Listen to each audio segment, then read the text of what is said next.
Hello? Hello, hello, hello? Is it me you're looking for? Well, it's late. It's 3:06. And, I went to sleep with Alex tonight. And I told him, I'll get up later and do my vlog. I feel like, I don't feel sick, but my nose has been running. Somebody said in my comment section that it's something that they put on the roads that people are allergic to sometimes. I don't know if that's true, but I thought that was interesting that somebody said that. But like, I don't feel sick, but my nose has been running. And I've just been super tired lately. I think the cold just makes me tired. Leaving the gas station, I just got a bottle of water. And,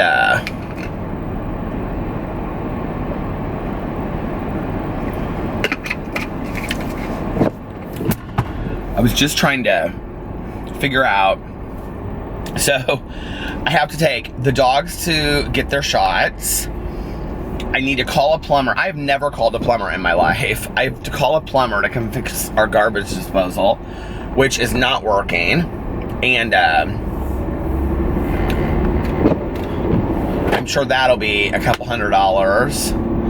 And then the washer and dryer that we're gonna be getting, we have to go find out. So many people have been so helpful with that. Thank you so much with giving me suggestions. A lot of people suggested the Sears like dent or what do you call it, outlet shop. I'll have to find out if there's one here in Indianapolis. I'm sure there is.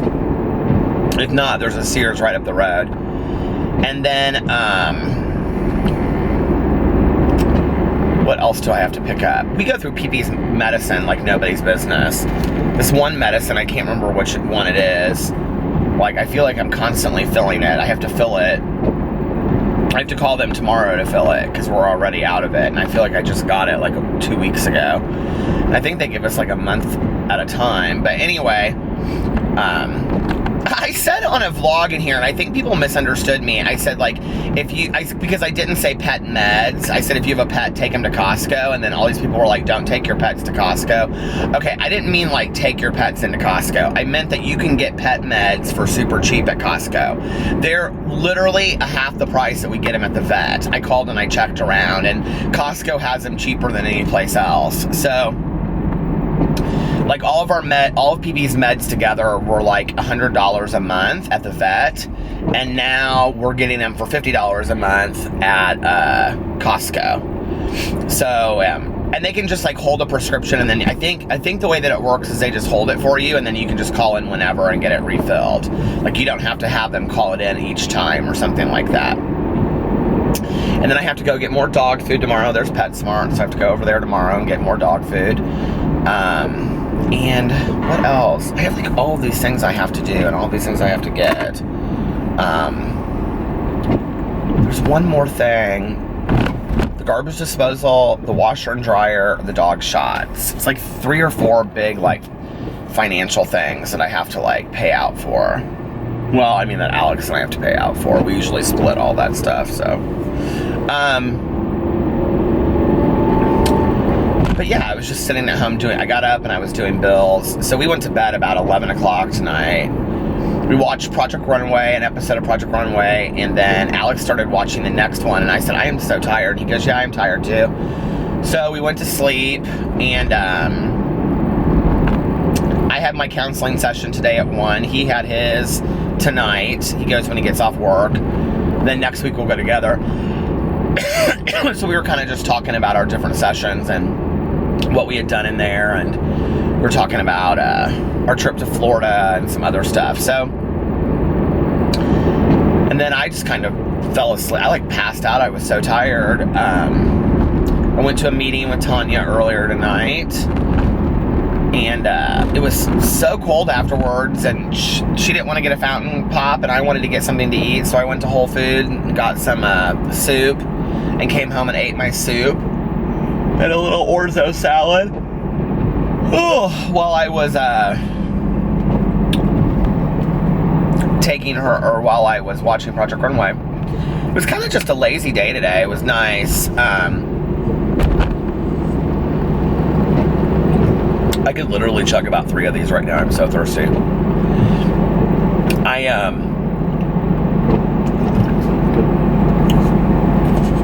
I got up today.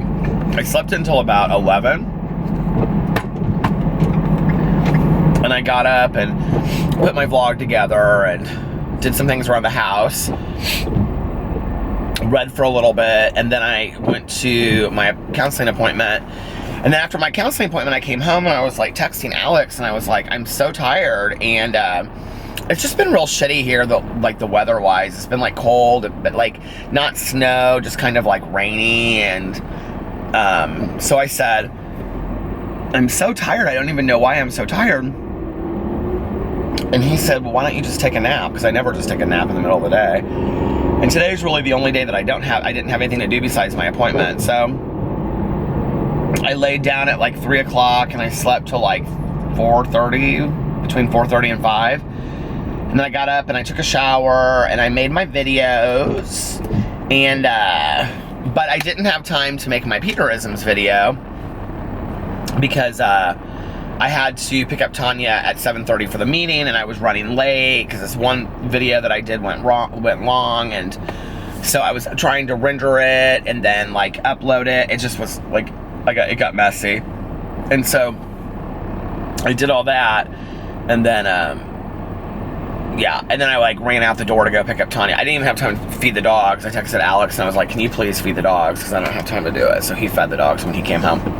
But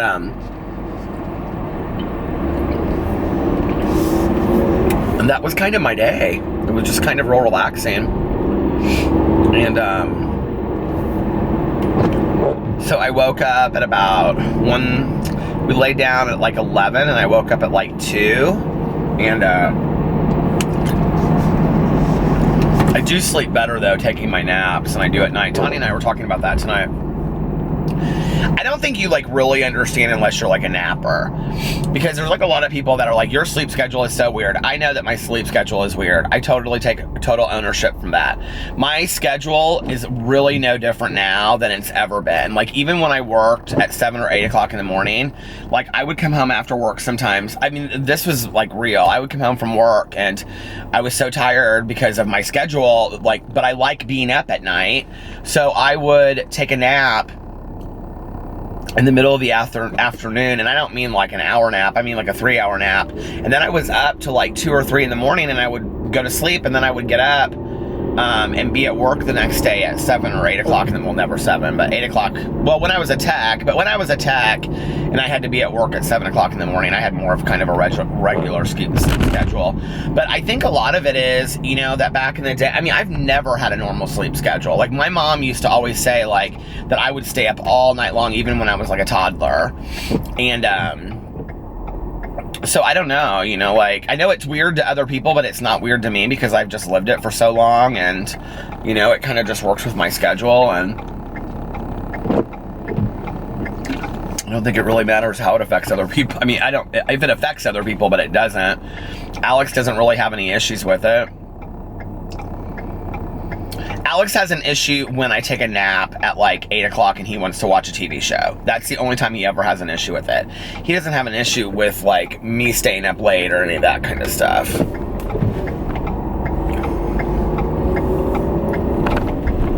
And on the weekends he does too, so.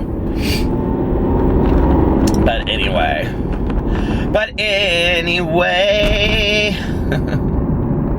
I need to go. I wish I didn't have to have some meetings tomorrow. People have been asking about where Maddie has been.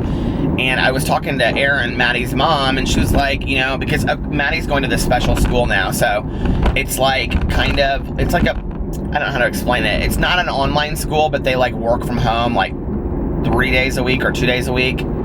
I think she goes in Tuesdays, Thursdays, and half day Fridays. So Mondays and Wednesdays she's off of school and supposed to work from home.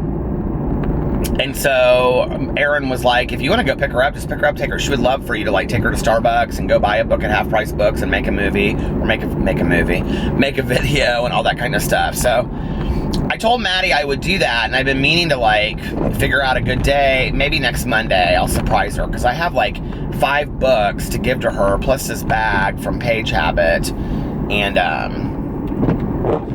I want to do that. I want to give her those books that she can enjoy them. She loves to read. So I can't tell if it's like icy outside or if it's not. Do you guys live in places where you have black ice? When you live places where there's like black ice, it's like you can't see that the road is icy. But like my door handle was icy, so I'm not really sure if it is or not. The girl at the gas station said it was ice, it wasn't rain, but it doesn't really look like ice to me. It does in some areas and not in others. I don't know how to explain it. Anyway.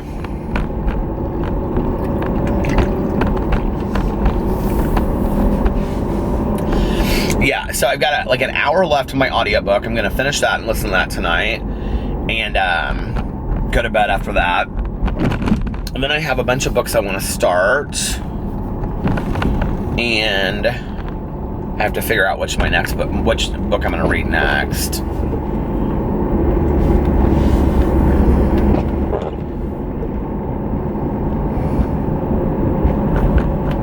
There's like this 24-hour readathon that these booktubers are putting on. I think it's like Thursday into Friday. And I'm thinking about doing it to get like caught up on some books. Baby, you a song, you make me wanna roll my windows down and cruise. I've been listening to the Florida Georgia Line all day today. That Summer Days song and cruise. And I pulled up to Tanya's tonight and she's like, I love when you're listening to country music, because she of course loves country music, you know. And so like in the summer we always listen to country music and drive with our windows down and all kinds of stuff. It's fun. I kind of really want to get like, I'm trying to get my car paid off.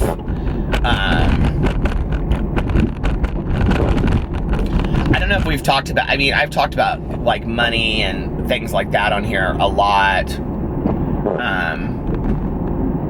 But like, I don't know if people, like if I've talked about like my plans on here, like, okay, so Dave Ramsey, you know, he talks about this kind of stuff, but he's the money guy, and Total Money Makeover, that's the book that he wrote. He talks about snowballing debt, which I've done. And to some extent, I'm kind of doing that right now, but I'm doing it with like major debt. Like I had one credit card and then like my mortgage and my car payment. So it's not like before. I had a lot of credit card debt like 10 years ago, and I snowballed my debt and I got it all completely paid off. And it was crazy. Like I thought this will never work. I don't believe that this snowballing your debt will work. It totally works. It totally works, but you have to stick to it. I mean, and this is a way for people that don't want to file bankruptcy. This is a way for people that don't want to do all that other crazy stuff. Those people that help you pay off your credit cards. I mean, you can do it on your own, and it won't take you long. Like, I think I had all of my total debt, which was, I mean, if I told you guys, you'd be like, holy shit. I may have said it on here at some point. I don't know. But I had it paid off in like less than 2 years. And what you do is you take your lowest, like if you have 10 credit cards, and let's say the first one's 100 and the second one's 200, and okay. So you take your lowest credit card, and let's say if you can pay $100, right? So you pay that one off. Then you don't put any more money on it. You don't spend on it anymore, right? And let's say the next credit card is maxed out at $200. So you have to pay it off. So you've been paying, let's say, to that credit card $25 a month. Well, since you just paid off the last one and you've been able to pay on that one $100 a month, you now take the $100 from that credit card and you apply it to the next that card, which means instead of paying $25 a month, you're paying $125. So within 2 months, you've got the next credit card paid off, right? Okay. So let's say the third credit card is $300 maxed out and you've been paying $50 a month on it, right? Well, you take the previous 2 credit cards, what you've been putting towards those for every month, and as well as what you can afford extra to put towards that. So let's say if maybe you can afford to put $50 extra. So you take the $50 extra, the $100 and the $25, that's $175, and you start paying it on the third credit card. But you don't pay off, you don't use the first two. You get rid of them, right? You call and cancel them and close them down. So, and what you do is you keep on doing this up and up and up, and then on the other credit cards, you just pay the principal. That's all you do, right? What you'll end up finding out is that you can a lot of times each month pay more than you thought you could for those credit cards. And so then all of a sudden you're taking, 6 credit cards where you were sending, let's say over 6 credit cards, let's say if you were sending out $1,200 a month, okay, and not hitting any principal, then what you're doing by the time you get to that 7th credit card is you're sending them a lump sum of $1,200 a month. Does that make sense? And so by then you're paying credit cards off like that. And it's a really good way to restore your credit because it happens slowly. It doesn't happen overnight, but you have to get rid of the credit cards. You cannot continue to use the credit cards. The other thing that he recommends is like with buying a car. I can't believe I've almost drank this entire bottle of water. That once you buy a used car, and let's say if you could afford, I don't know, what does he say? Like let's say you just buy something or get something for if you could afford a $300 car payment, you get a car payment that's like $150 instead. And then every month you put that $150 into a savings account that you're going to use for a car down the road, right? So then you pay that card off over 6 years. And then let's say the next car you get, you could afford a $400 car payment, but so you get a $200 car payment. So every month you put the $200 that you would be spending towards the $400 car payment in a savings account, okay? So you do that through like 3 cars, right?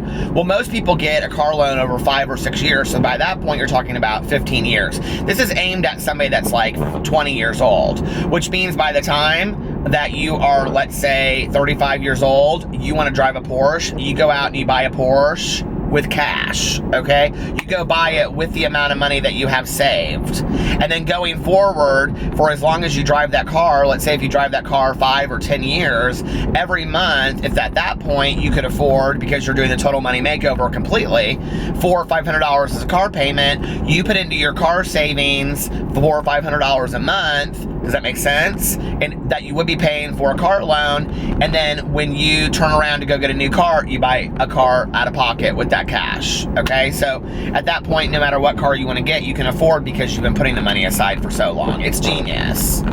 I started it way too late in life, but like one of the things I'm trying to do right now is get this car paid off, and then once I get it paid off, I'm going to try to drive it as long as I can with not having a car payment, instead of turning around and getting another expensive car payment that I don't need to have. And I'm going to put a car loan. I'm going to start, like, once I get it paid off, what I'm going to do is what I've been spending every month, I'm going to start putting into a car savings account, so that then if I want to go buy a car, I can just go buy a brand new car with whatever I've put aside, or at least be able to put that down on a car, like, $2,000, $3,000, $5,000 at that point. If that makes any sense.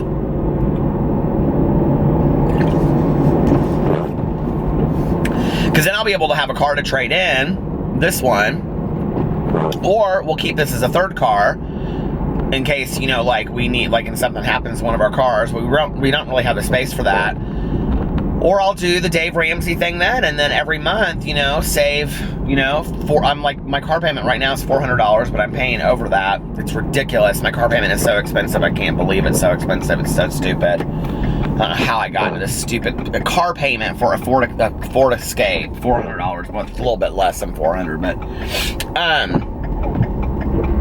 it's stupid. It's silly. And I haven't been smart with money always, but it's never too late.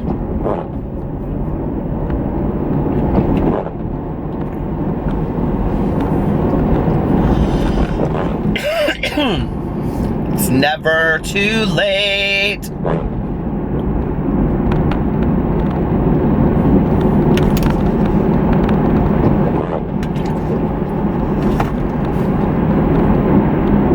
And then when I think we start, once I get the debt all paid off, my debt,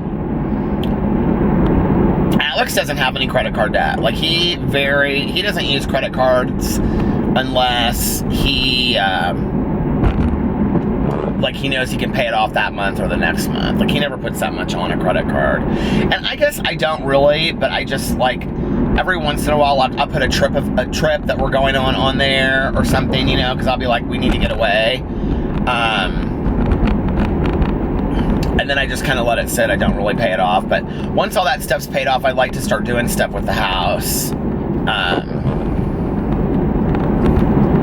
I don't know, I'm so weird about money. Like, the girl at the gas station, she always knows this because she always, like, rips off the bottom for me. So I keep all of my receipts because I add them up, and then I'm, like, so weird with my, like, I use a checkbook, okay? I don't know anybody in 2018 that uses a checkbook besides me, but I use a checkbook. And so at any given time, I know exactly how much I have in my checking account, except for the fact that I pad my account.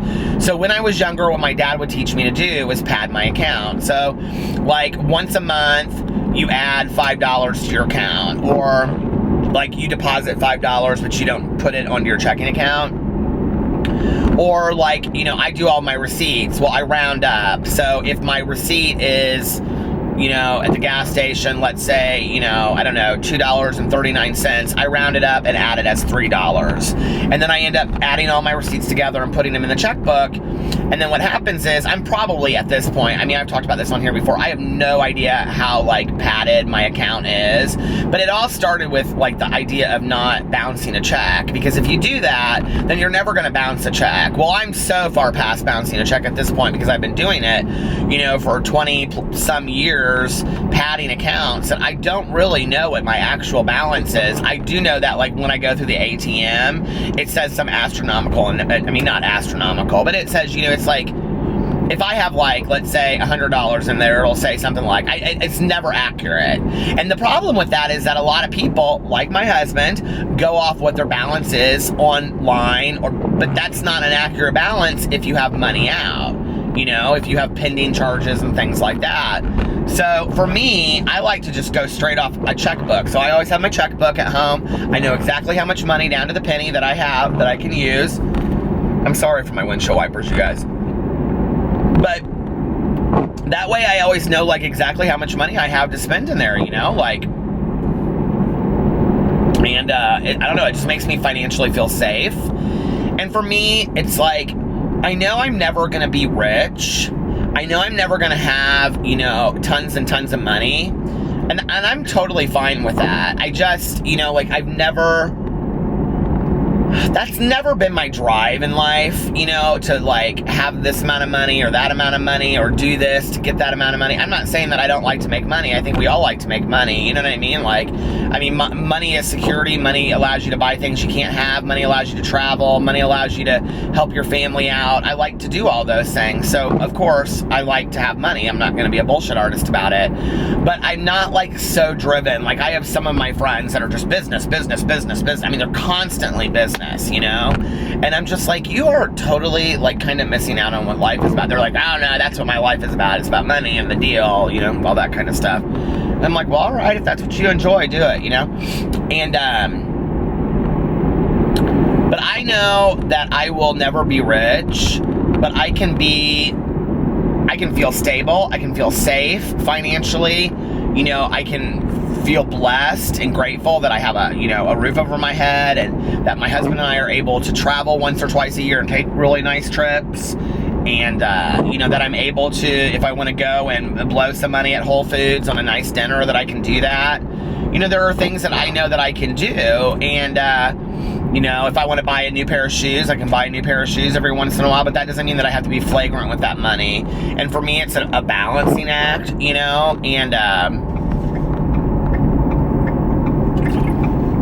I don't know, I feel very, like, I feel good that I understood that early, and that I didn't have to, like, the teaching lesson for me was that I got so far into credit card debt, you know, and if you've watched my videos for a long time, you'll know that my dad and I had a conversation when I early got sober, where I asked him, to not give me money anymore, even when I asked him for it. Because a lot of our relationship was built on his financially helping me out of situations. And he was totally fine with that. And so, with the exception of kind of helping me with my health insurance sometimes, my dad has not financially helped me in 22 years. He hasn't. I mean, I've been sober 23 years, so that first year he helped me financially, but other than that, he hasn't helped me. And I think I've told this story on here before, that like my sponsor, I needed to get a new car because I had totaled my car when I got sober, and my dad was willing to help me get a new car. And my sponsor at the time said, you can't let your dad help you get a new car, because that's the relationship that you're talking about is built around, you know, money and your dad helping you financially and things like that. So I was like, okay, you're right. So I let my dad buy me a new car. He helped me out. He helped me buy a new car. And then I got a new sponsor. See, I was shady fucker back then. You know, I still didn't get it. I would never do that today, you know. If my sponsor told me that today, I wouldn't get a new car, you know. I've learned my lesson through time. Because I think you're going to learn it eventually. But that was the last thing that my dad helped me with financially. And 22 years, he hasn't.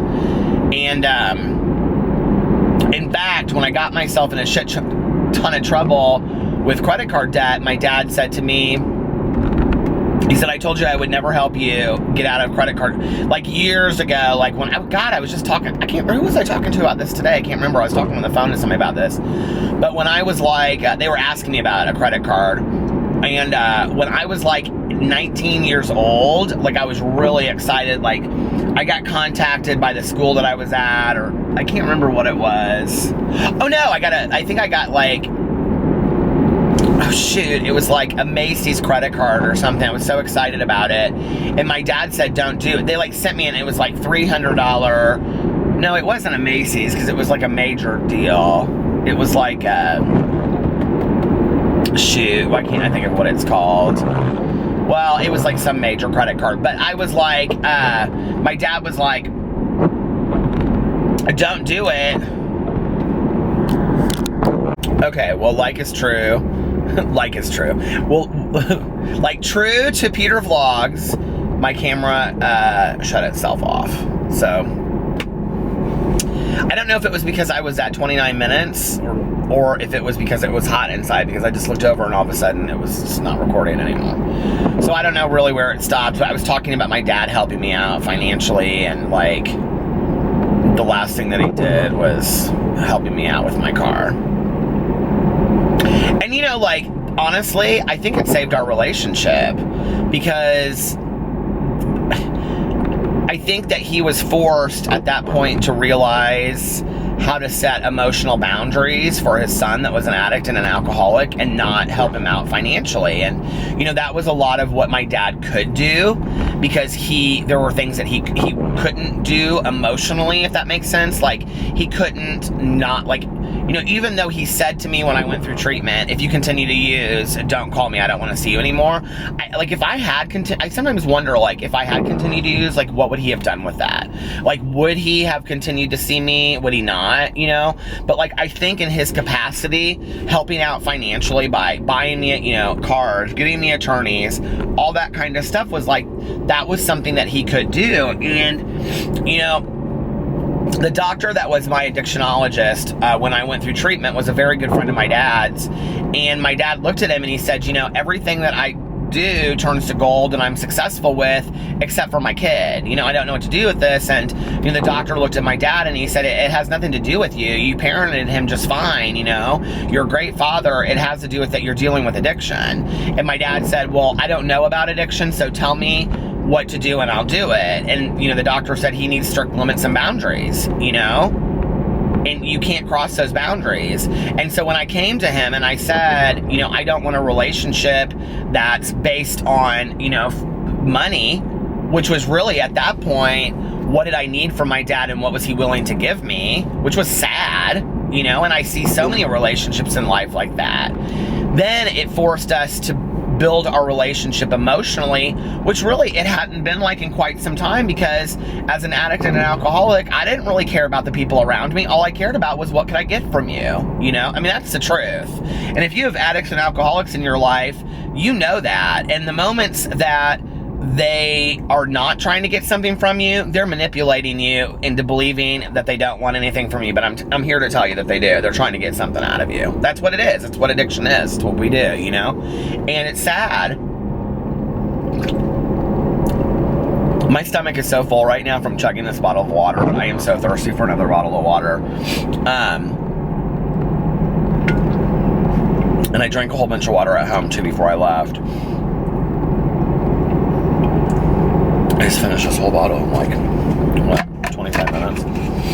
But anyway, you know, and I think that it was a really great thing that happened between us. But I think, like, when I would be in jail and my dad would bail me out, it was like he was terrified, you know, or, you know, if I was looking at legal consequences, you know, he'd get an attorney because he was scared of what was going to happen to my son, you know, if, you know, this is his... How many DUIs or how many drug and alcohol related charges is he going to get? And, you know, this is what I can do to help him out of it. And, you know, I think what he knows today is that that was totally enabling behavior. We've talked a lot about it, you know, and he's like, oh, yeah, I was your chief enabler.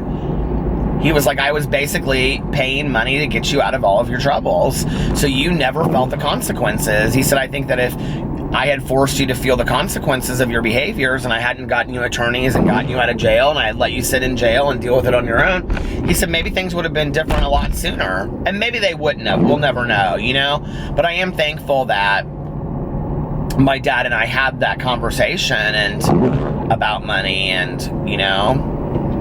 you guys, I would turn off the windshield wipers if I could. I know they're loud. I apologize. But, like, there's not anything I can do because it's, like, misting outside.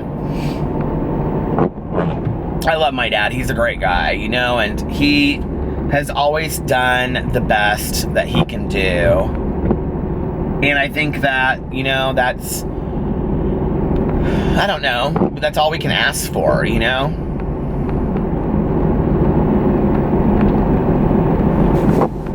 Oh, my stomach. Baby, you a song, you make me wanna roll my... I'm kind of over winter, to be honest with you. Like, I really like the snow and all that kind of stuff. And, you know, I still kind of wish we'd get a foot of snow and I'd sit inside and make hot chocolate and, you know, and read books all night long and watch movies. But I don't think we're going to have that kind of winter anymore. I think it's going to be this kind of shit, this kind of rainy drizzle that is just like, I mean, tonight it's not difficult to drive in, but like, you know, that makes getting up in the morning and going to work for people inconvenient, and schools are canceled like every once a week. You know, I think it's just going to be that kind of messy winter. I'd love to have a ton of snow, and if we're not, then I'd rather just have spring and the summer. That's where I'm ready for right now.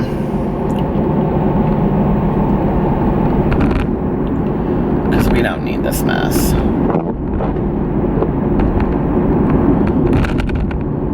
There's like these model homes, like there's this one here, I'll just show you right here, this is so funny. There's like this model house right here. Let me just show you this for a second, okay? Look at this. Do you see? It is completely lit up. They have every room in the house lit up. Right there, that house right there. It's like, we talk about conserving energy, and then this house that nobody even lives in, every room in the house has the light on. It's like, give me a break. Do we need that? Is that necessary? I guess we don't care about conserving energy, do we?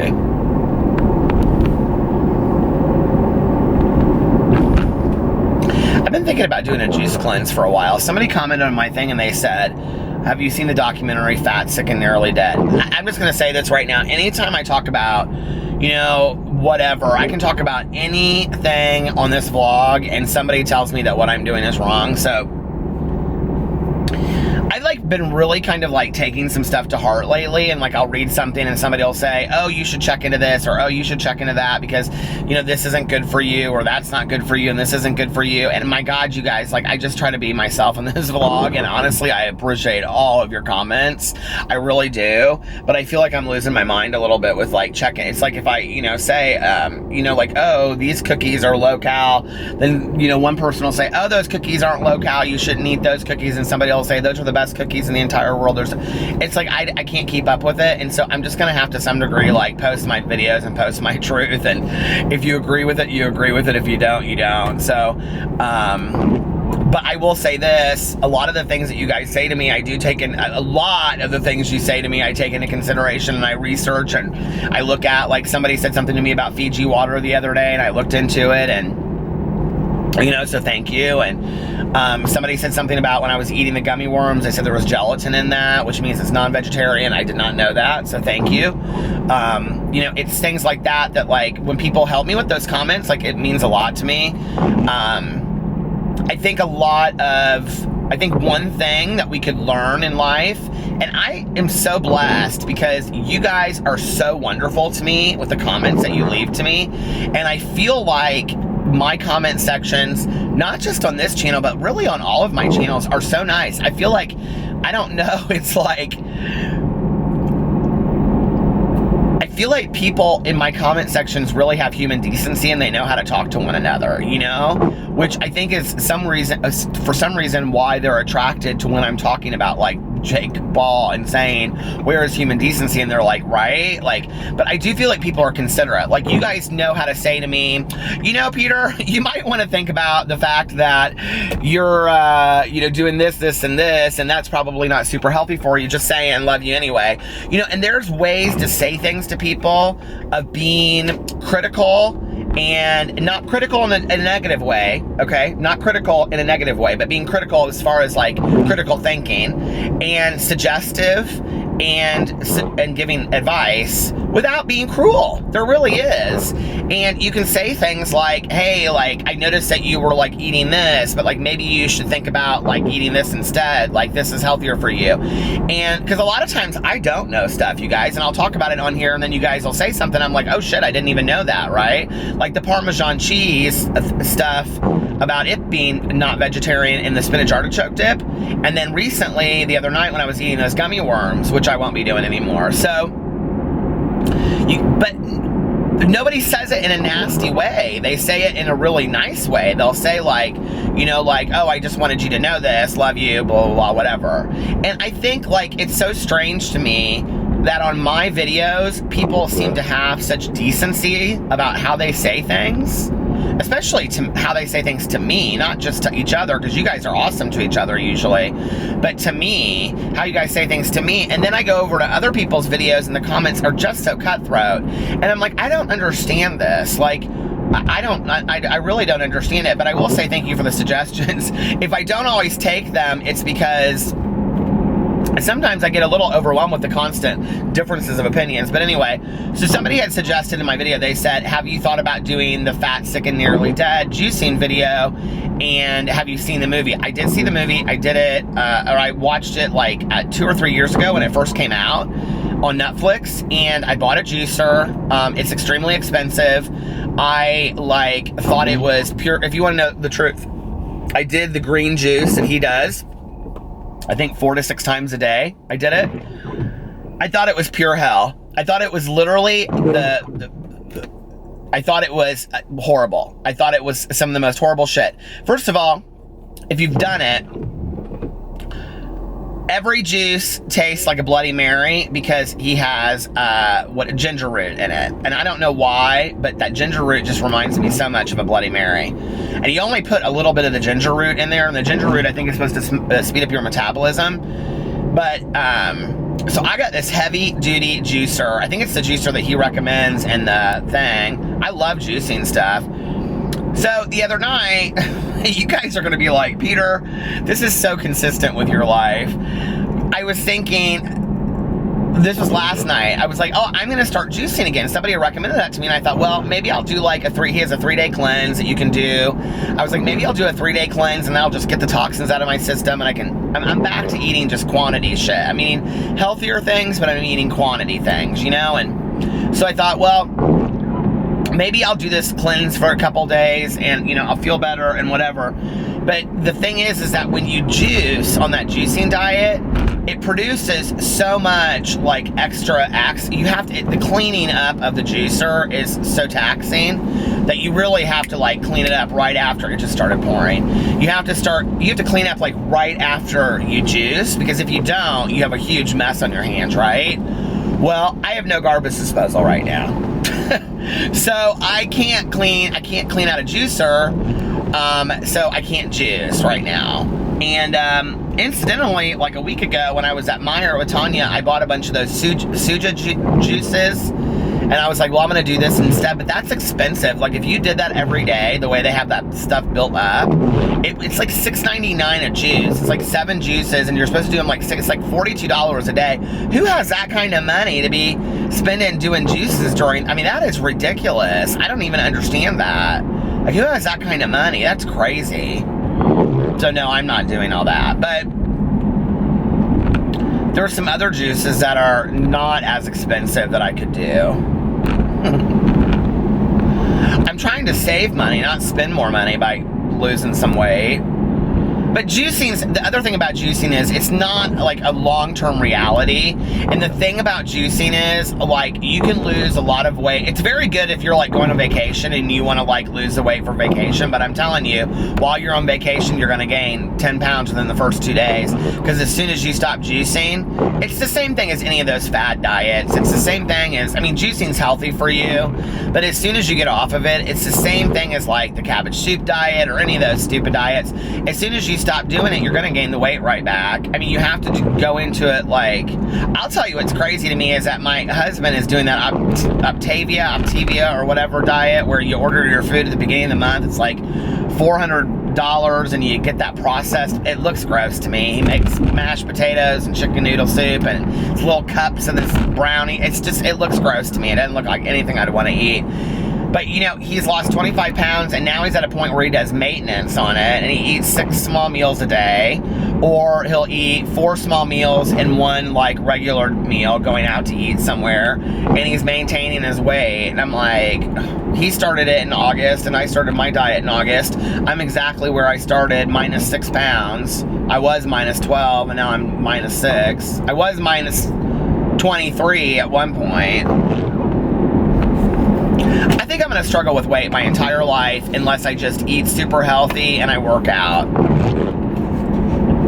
Which, in my life, that's been the only way that I've ever been able to be super healthy is when I was running all the time, lifting, and I was eating really, really healthy. I wasn't a vegetarian at that time. I was like, was I? No, I was like making steamed vegetables every night, and I would make a peanut butter sandwich. I remember I drank like a huge glass of milk. I don't know why I was really into milk at the time, but I was. And, but I would eat like rice, like in the steamer, and then all kinds of steamed vegetables. I had like one of those steamer things that you do the rice on one part of it and the vegetables on the other part. And maybe I wasn't a vegetarian. Maybe I was eating like breasted chicken then. I think I was eating breasted chicken because I was eating a high protein diet. And I don't know. And honestly, you know, like I really hate saying this because like I'm proud of myself for being a vegetarian, but at the same time, I almost kind of think that like minus the fast food, which I'm not doing, that like I almost was eating healthier when I wasn't a vegetarian. You know, like I was not eating as many starches and I was eating more like, you know, low fat protein, like breasts of chicken and things like that, which, I mean, I don't know how healthy that stuff is. I'm kind of talking out of my ass right now. The thing is, I just don't know that much about this stuff. Even when I read it, I get very confused by it. And so, like, I can read all of the books on it, and I'm like, I don't understand this. And, you know, then people are like, well, then eat, you know, lean, fake meats. Like, you know, you can do that with you know, soy and tofu based stuff like that. The thing is that as you get older, I don't know if people know this, but as a man, it's not really healthy for you to eat a lot of soy. It produces, like, I think it produces estrogen in your body or something like that. And so it makes you get, like, man boobs and all that kind of stuff. I enjoy being a vegetarian, though. I don't really, like, think about, like, oh, today I'm gonna not be a vegetarian. You know what I mean? Like, I don't think about it that way. What's really weird about it is, you know, Alex is not a vegetarian. And I wouldn't say that he's, like, super invested in my being a vegetarian. Like, he doesn't sit there and say things to me like, you know, like, oh, like, he never really says to me, like, I'm so proud of you for being a vegetarian. You know, he's never said, like, why, I don't know why he would. He's never said, ask me any questions. He's never said anything. But when I'll say something like, we'll be going out to dinner, and I'll say, well, maybe I'm not going to be a vegetarian after tonight. You know, like, maybe I'll eat meat tonight at this dinner. And he'll say, no, you're not. He'll say, no. He'll say, you're too proud of yourself for doing that. Don't do that. And he's like, it means too much to you. Don't give it away that easily. It's like in those moments, he's like super supportive, and it's weird. Like he's fighting for me being a vegetarian in those moments, you know? I was talking to a friend of mine, I was talking to my new sponsor last night. We went out to dinner, and my sponsor asked me, like, well, why are you a vegetarian? And I was like, you know, it started out as a health thing, but then it very, very quickly turned into this animal rights thing for me. And, you know, it's weird how things happen in the universe. Right after I became a vegetarian, or a month after or whatever, was when Jenna Marbles, that whole situation happened with the goldfish. Do you guys know what I'm talking about?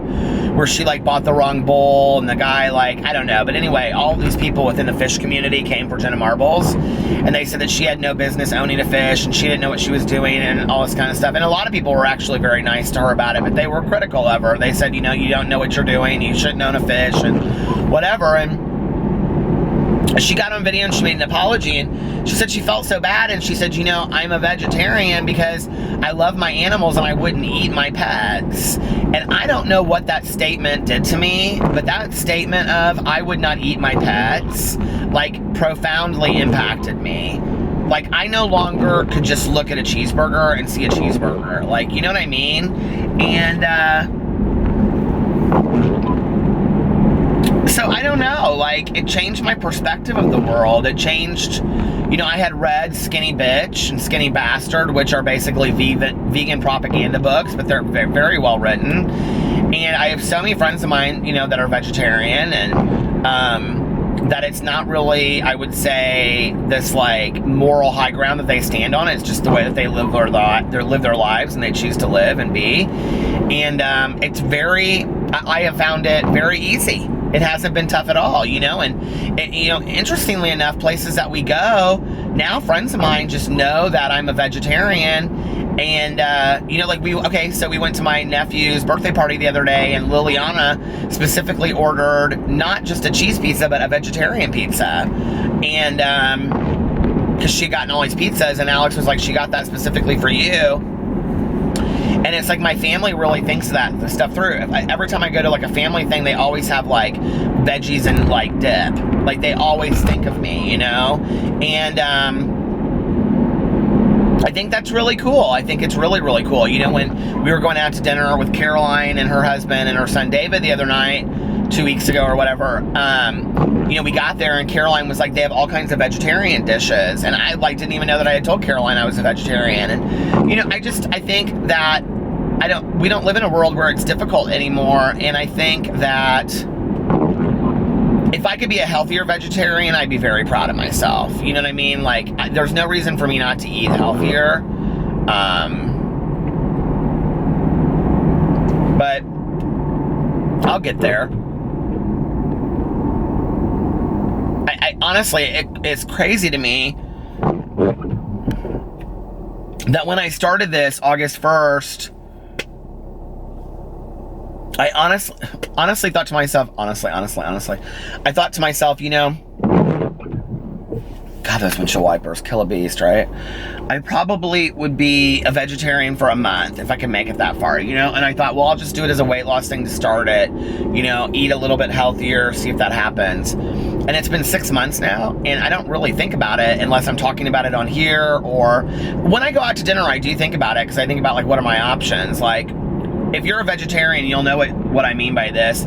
You either sit down at a restaurant and you look at the menu and you are wowed because they have so many options, or you're wowed because they have no options whatsoever. And what kills me is that for vegetarians, some things that are very, very simple are salads and soups. But I can't tell you how many times I go to restaurants and, like, if you look at their soups of the day, all 7 days, it'll be like clam chowder, lobster bisque, chicken noodle soup. There's not one vegetarian. They could have a vegetarian chili or a vegetarian tomato soup on there every day, or like a vegetarian vegetable soup. They could have that on there every day for vegetarians, and they would sell out of it, I bet. You know, or like, you know, a grilled cheese with, or a peanut butter and jelly with a, you know, cup or a bowl of vegetarian chili. Every restaurant could do that. It would be so cheap and so simple, right? Who doesn't like the peanut butter and jelly sandwiches, or, you know, grilled cheese, or, you know, whatever. Or they'll have like 8 salads, dinner salads, and every single one of them will have some chicken in there. And basically, if you take the chicken out, or the bacon, or whatever, it really isn't the same salad. And so it's like a chicken salad, you know, salad, or like a Caesar chicken salad, or a Cobb chicken salad. And you're like, if you take that out, you know, it's like, well, what is the salad really? Well, it's just lettuce. Okay, give me a cup of lettuce with some dressing. You know what I mean? It's like, I know so many people are vegetarians that at this point, it's like, why would you not just have, like, I don't know, it just cracks me up. It's like, why would you not just have like a vegetarian chili on there, or like I think every restaurant should have like one vegetarian meal, you know what I mean?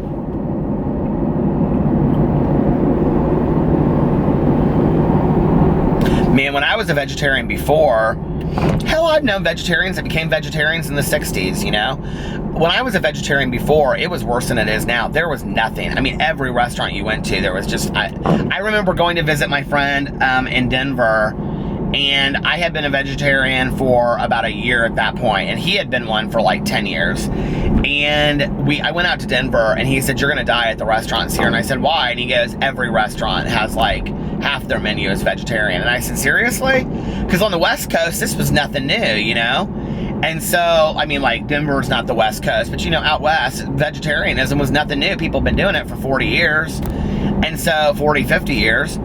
I mean to tell you, we would go to restaurants and they would have, you know, like, risotto, mushroom risotto, and all kinds of, like, vegetarian pastas and chilies and soups and, you know, full vegetarian meals like I had at Seasons 52 the other day. It was just the coolest thing, you know? I don't know.